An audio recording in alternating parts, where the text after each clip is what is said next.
My preachers just yesterday, I said, that church has got to grow a lot further by your influence before you've got other men making disciples with you.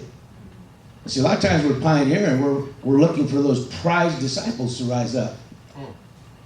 Sometimes they don't really rise up until you've got 40 or 50 people.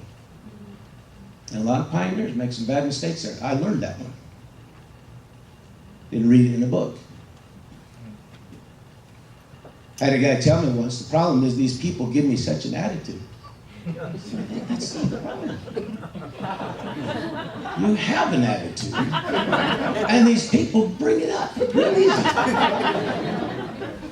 David, at this point in his life and ministry, but how many of you know if you follow his life, he's serving God the best he can. He knows no other way, but he's living like a fugitive. He doesn't have a home. He's despised by the man who should honor David as his number one ally. And yet Saul is chasing him down. And you know, well, David has some influence. He's got some men. Yeah, he has 400 men. Did you ever read about them? They were emotionally distraught.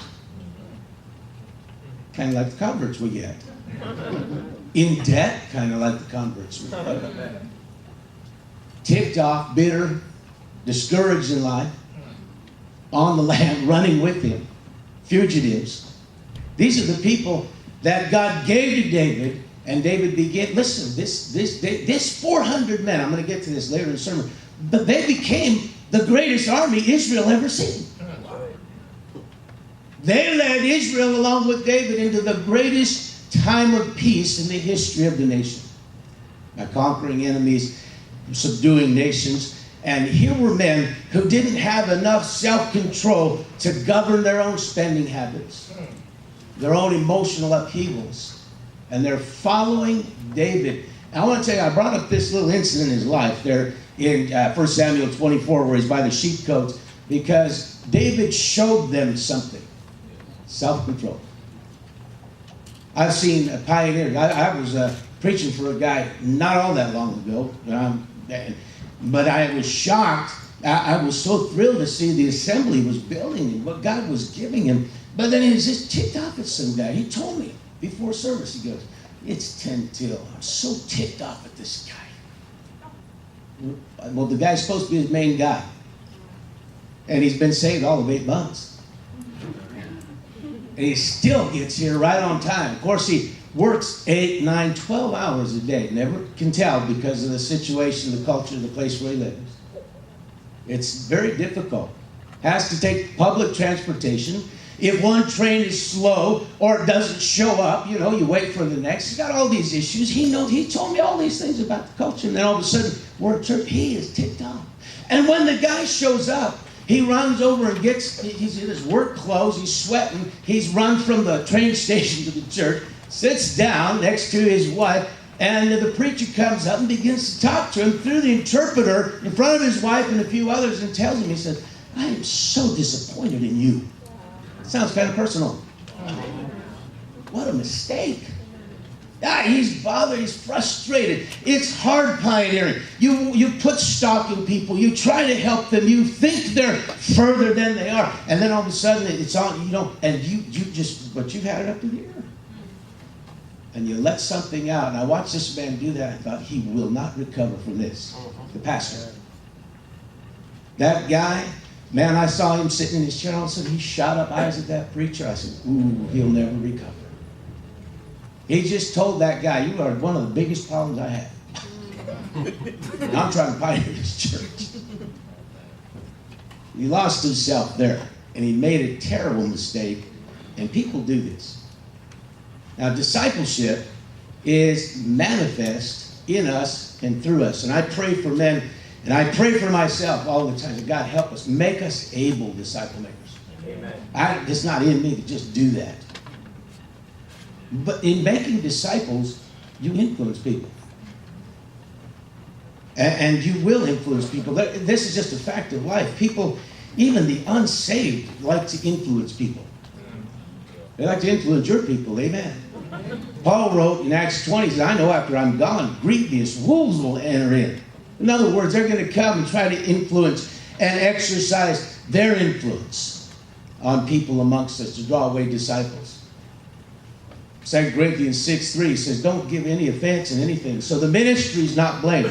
But of all things, approve yourselves as ministers of God in much patience.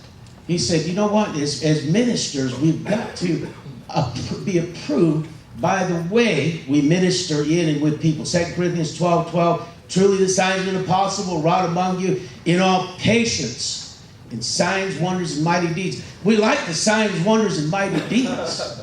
But he says it was also in patience. He had what it took as a great leader, Paul, and minister to just put up with some stuff and help people get where they needed to go. He was able to reel himself in. Now, this is a huge danger if we lose our own emotional control. It is frustrating sometimes. And it's easy to just say something. Has anybody here said something somewhere you regret? Like all too often, man. This is why we do, Pastor said this morning, the jerk has got to get saved. Amen, in the marriage. But you know what? I remember years ago, and I remember vividly behaving like I shouldn't at home, and having my wife say, why? What are you doing? Why are you doing that here? I said, where else can I act like this? I'm a preacher. I told her that. She said, got a point, amen. She launched with me, amen. And it wasn't good, amen.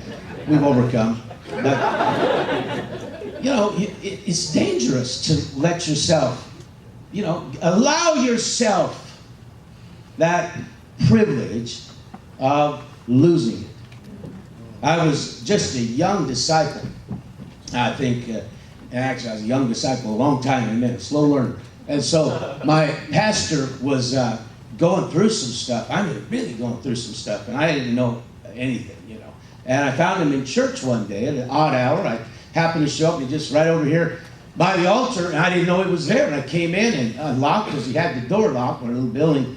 And as I was walking through, I guess he didn't hear me, I heard this moaning and groaning and carrying on. I thought, gee whiz. So I knew the voice, as he's in trouble. And as I walked around the corner, I saw him. He was broken before God. Losing it. You know, the altar, just breaking down. And I went, man, I didn't know what to do. I felt, I was ashamed, I was embarrassed, I was nervous, I was concerned, I didn't know anything. And he heard me at that point walk around the aisle, get close to him. And he turned, he's all teary-eyed, red-eyed. He says, hold on, I'll get my composure. And, you know, just dealing with some things, you know, trying to overcome, get things straightened out, believe God. He was a young pastor, and the task before him was larger than he was. He's coming to grips with that, to make a long story short. And he did well, too. He brought that church to a wonderful place, made many disciples. But you know what? He was breaking down, and then he began to talk to me about this later, because I asked him, I knew I seen him there, and he explained some things, he talked to me about, you know, God stretching men and doing things with us, and this is not who I was. He has to change me and make me what he can use and do all these things. He said a short while ago, I went to my pastor because I thought I was losing my mind. And he said, my pastor told me, you can't give yourself the luxury of insanity. That's a poor excuse. I thought, well, there goes mine, amen. I'm sorry. I just was always credited on being crazy with why I'm like I am, and so there you go. No, you can't do that. You can't let your emotions dictate your thoughts, your behavior, and your actions. Now, could it be that these guys that witnessed David's ability to rein himself in the power of that moment of that temptation, could this be the thing that began to influence these men? You know, you think about who they were. They were really the out-scouting. Now, Saul was riding high and was a strong man. You know, on the outside, there was all kinds of the appearance of man. That's a kingly man. He had a great army. He had a lot of things in order. The kingdom was taking some good, well, it was being built, great structure. But here's the guys that they're the fugitives of that bunch. And that's all David has to work with. He's building his church. You know, our feelings, they can get us, help us make some of the most foolish and even, like I said, fatal mistakes. When your feelings control you, you'll cut someone's throat.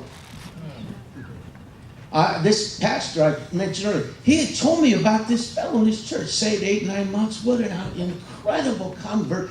What he came out of and what he was doing. And then I think this guy has the potential. I'm thinking this is probably the guy who's going to leave when he moves on. You know, he's doing mission work. And then he turns around when this guy comes to church and just kills him because he's feeling bad.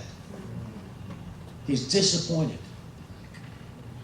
And he lets him know in no uncertain terms, and the quote was, "I am so disappointed. You have let me down big time." Translate that. And there's several people for the translation, the wife, the whole, gee, what did he do?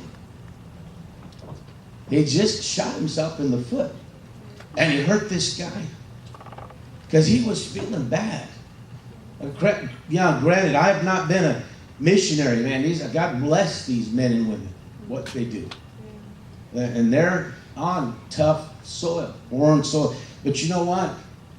I've also pioneered in the States, been in some tough places. And all my converts were not, you know, Mr. and Mrs. Right. Come on. Most of them weren't Mr. and Mrs. when you're pioneering churches. Amen. And you get a little frustrated, waiting for perfection and wanting things out of people, and you can kill them, you can hurt them. I preached a sermon, I've mentioned this over the pulpit, maybe here, I don't know, but you know, when I was pioneering, and we had a church actually really being established when we pioneered in Southern California, my family and I. And one Sunday, I let out a great sermon. Altar was full, it was quite a response. Boy, I could feel the tension because a lot of it was just my frustration. We got in the car. I had 3 sons. You couldn't keep quiet. After church, we're eating. Where are we eating? Let's eat. You know, where's the food? Let's get home. Whatever. You know, they rocked the car in the back seat. You know, rowdy. We get in that car. It's like riding in a hearse. It's a beautiful Sunday afternoon. I just look around. Yeah, they're all here. You know, driving. So I look at my wife, and she goes, "Well, Lord." She called me Lord. I'm not kidding. That day, she said, "Well, Lord, it's truth, but isn't there a better way to say it?" That's enough. Amen. You know, that sermon was truth with a bloody blade. Amen. I don't think I left anybody standing, including myself, and my wife, and my kids. We had to recover from that. Thank God we were able to, but I tell you, you need to be careful, guys. We can get so funky